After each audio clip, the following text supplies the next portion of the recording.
Welcome to the ultimate guide for playing the Hood in Marvel Snap. Today's video is going to start with deck lists that you'll be able to play even if Hood was the very first Series 3 card you open, and it's going to end with a collection of decks that you can work your way up towards as your Marvel Snap collection grows that I absolutely love playing with this card in my mostly full collection. Hood, for those not familiar, is a 1 energy, -2 power card that on reveal adds a powerful demon to your hand.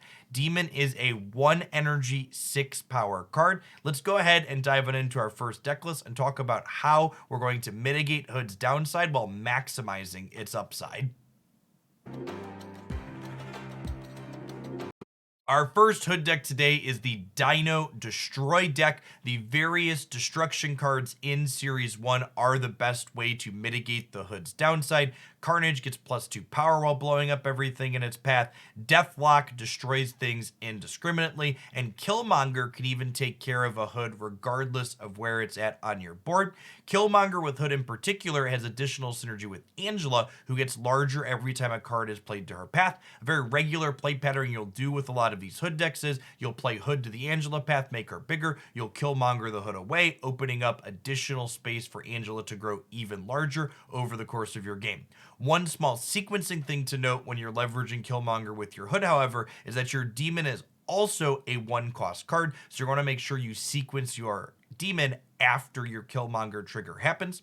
Another sequencing thing to keep an eye on in this deck is Moon Girl. Duplicating our hand can allow us to double up that demon, getting twice the benefit that Hood is able to create for us. Hood creating that demon in our hand also synergizes with the Collector, who gets bigger every time a card is added to our hand from anywhere other than our deck. Our second Hood deck, and another that you'll be able to build even if Hood is your very first Series 3 card, is the Disruptive Shell, looking to leverage Storm in addition to Killmonger, Shang-Chi, and Enchantress to break up whatever game plan our opponent is trying to implement. Hood slots very eloquently here into the Destroy sub-package that this deck is looking to leverage on the back of Killmonger, Carnage, and Nova to begin with. This deck is one that definitely requires proper metagame knowledge to play, because you're going to be needing to know when you're saving your Enchantress or your Shang-Chi for that key final turn versus when you should just be playing out big stat lines like the Hulk can provide on 6. This next list has a couple of small upgrades to the budget disruption deck I highlighted a second ago. It most notably replaces Lizard with Mysterio. Mysterio's clones provide additional bodies for Carnage to eat for value, and they enable another method of triggering Angela when we otherwise wouldn't be able to. And Hulk gets upgraded into Magneto for pulling our opponent's 3 and 4 cost cards around the board in an additional disruptive manner.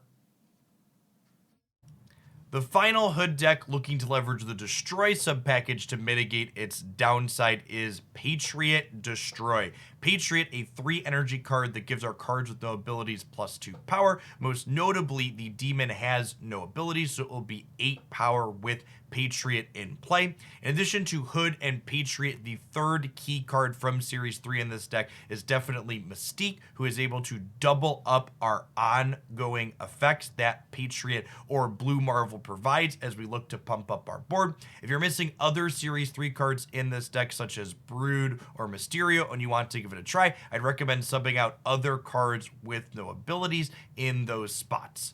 This deck is definitely a little bit less disruptive than some of the other Hood decks that we've showcased so far, but it's also more linear. It's able to put bigger numbers into play, simply out-muscling your opponent more often than not. This next deck that I generally refer to as Moon Miles is another excellent Hood deck. The basic idea that this deck is looking to execute is we utilize Moon Girl to double up Miles Morales, Hood's Demon, as well as Maximus to give us a lot of cheap, high-power cards to play out on turns 5 and 6. Quinjet is definitely a key Series 3 card in this deck, as it reduces the cost of all cards that didn't begin in our deck by 1. This makes Hood's Demons free, as well as anything Moon Girl has copied gets reduced by 1. One thing that I really like about this shell is that it's not purely linear. thanks to both Arrow and Juggernaut. In addition to playing out a lot of power on the final turns of the game, these two cards also let us dictate where our opponent's cards are going to be playing out in those key moments.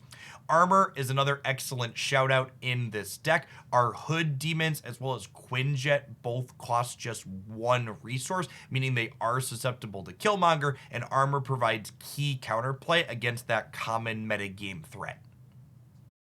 This next Hood deck in our guide is the first to leverage Viper, one of the other cards that's excellent at mitigating Hood's downside.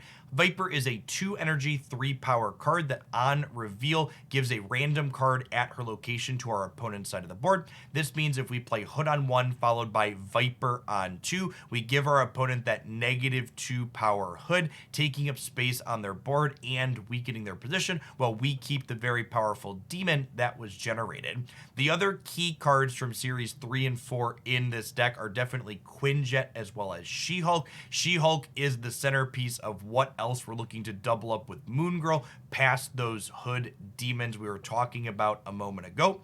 The rest of the series 3 cards in this deck are easily replaceable by other cards in series 1 and 2 that provide similar effects. Titania, for example, could be Ant-Man, Mysterio could be Lizard, and Maximus or Polaris could be swapped out for Swordmaster as other cards that have low cost but high powers that we can flood the board with in those final moments.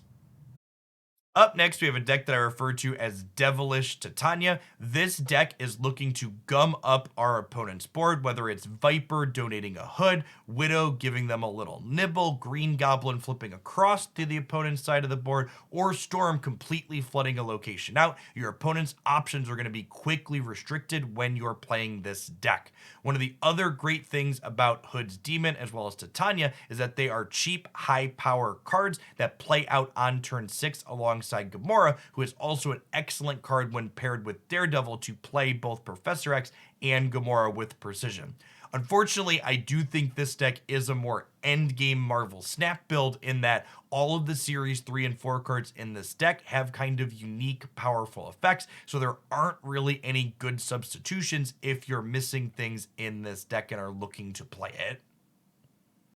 Finally, we have a toxic control deck here that's looking to fill up the opponent's board with Viper plus Hood synergy, as well as Green Goblin and Debris. The overall goal being once we fill their board up with lots of crap, Hazmat is going to get to flip up and give everything in play -1 power, while Luke Cage's ongoing effect is going to prevent our board from getting reduced by our own Hazmat. We have Wong, Absorbing Man, and Odin as additional means to get the most out of Hazmat, and we have Ironheart as a key fallback to make our own bigger just in case Hazmat is not enough or she's feeling a little bit shy.